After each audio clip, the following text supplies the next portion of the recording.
Hey guys, so before beginning today's lecture on movement poetry, I need to introduce you to another group of poets who were there in the 1940s, who were contemporary to Dylan Thomas and to the Neo Romantics, and they were called the New Apocalypse Movement or the New Apocalyptic Movement. The New Apocalyptic Movement began at the beginning of the Second World War with the publication of the anthology The White Horseman in 1941, which was edited by J.F. Henry and Henry Treece. It was preceded by a manifesto called The New Apocalypse, which was published in 1939. So before coming up with the poetry collection, which is The White Horseman, which was published in 1941, the editors came up with a manifesto about the kind of poetry that they were going to write in 1939. So this manifesto preceded or came before the publication of the anthology, which is The White Horseman. Now, in the New Apocalypse, which was published in 1939, the poets of the New Apocalyptic Movement professed their aims. In 1946, Henry Treece stated the nature and aims of apocalyptic poetry in his book How I See the Apocalypse. These poets denounced the over-intellectuality and social interest of the poets of the 1930s. So more or less, the apocalyptic movement also came as a reaction to the poetry of the 1930s, of the over-intellectual and politically concerned poetry of the 1930s. Now, you might be wondering, what is the meaning of apocalypse and why were they called the New Apocalyptic Poets? Now, some of you might be familiar with the word apocalypse. Apocalypse means the end of the world. Now, interestingly enough, the title of their anthology is The White Horseman. Now, the White Horseman appears in the book of Revelations in Bible, and he is one among the four horsemen referred to in the book of Revelations in the Bible. And before moving on with the thematic and before introducing you to the poets, I thought that I will introduce you to a small video on the four horsemen and the apocalypse. So here we go.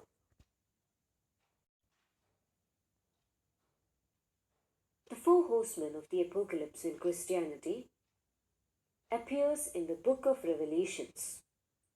They appear with the opening of the seven seals by Jesus Christ, which brings forth a cataclysm of the apocalypse. The first horseman rides a white horse, which the scholars sometimes interpret to symbolize a fake Messiah or a fake Christ. The second horseman rides a red horse and symbolizes war and bloodshed.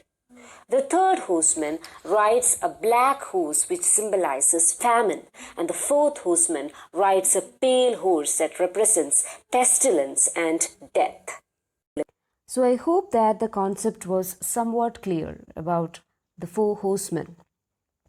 Now the first among the four horsemen is the white horseman, and the white horseman is referred to as Jesus Christ in some of the scriptures. Some scholars say that he is Jesus Christ, but some other eminent scholars state that first horseman is a Messiah, a fake Messiah, that is a fake messenger from God. He is not Jesus Christ, he is a fake messenger from God who prophesies or who comes out and gives out prophecies, and he tries to control the people by playing mind games with them, by using religion as a major weapon. So this fake Messiah would stand for a kind of a dictator in the 1940s, because it was the time of the Second World War, and it was a time in which many fascist regimes were coming into being, and especially Hitler, Mussolini, and the like. And most of these dictators used religion as a powerful weapon. So, for the poets who wrote during this period, for the new apocalyptic poets, the white horseman may have been the fake messiah. They might have taken the white horseman as a fake messiah.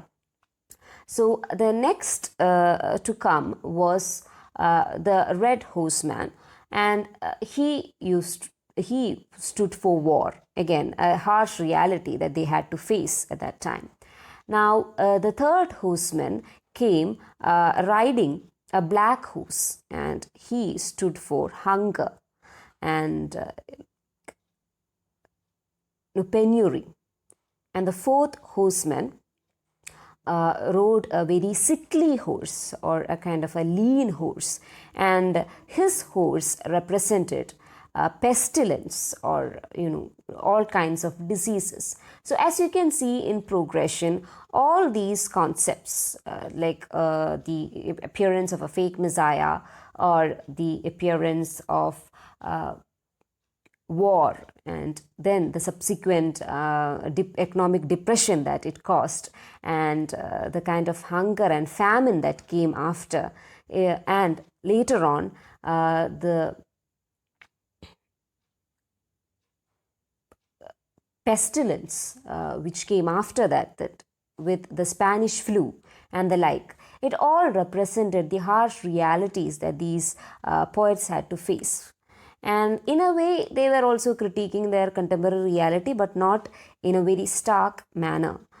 So this would sum up what they meant with their poetry. They wanted to express all these sentiments in their poetry.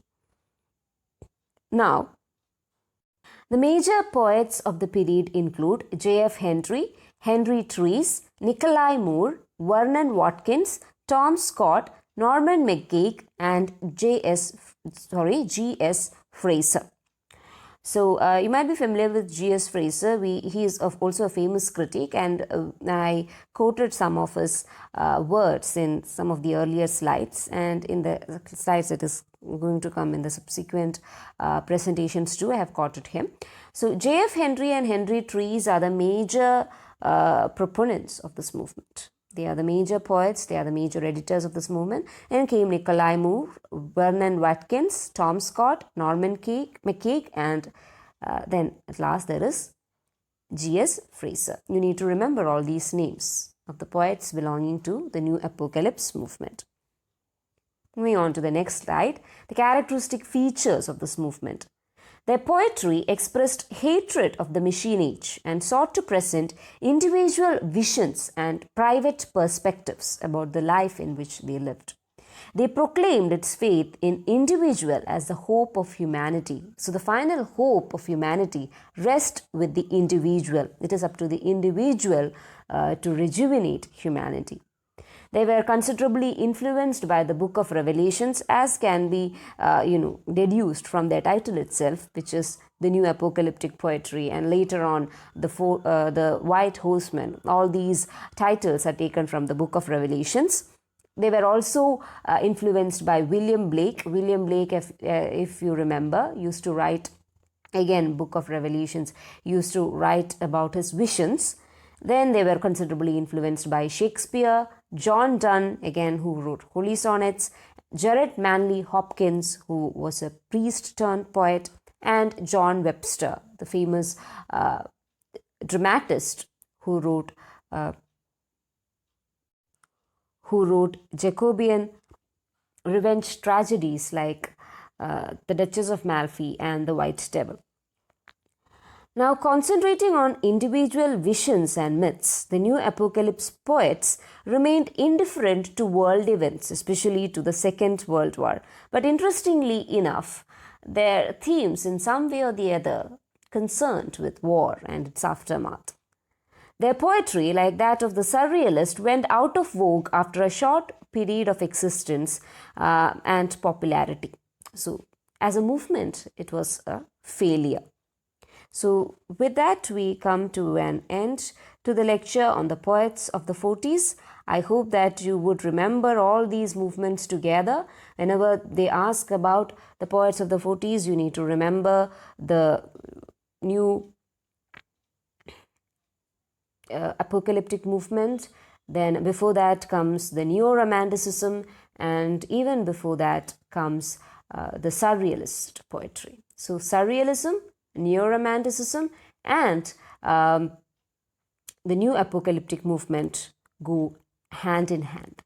So remember all these things.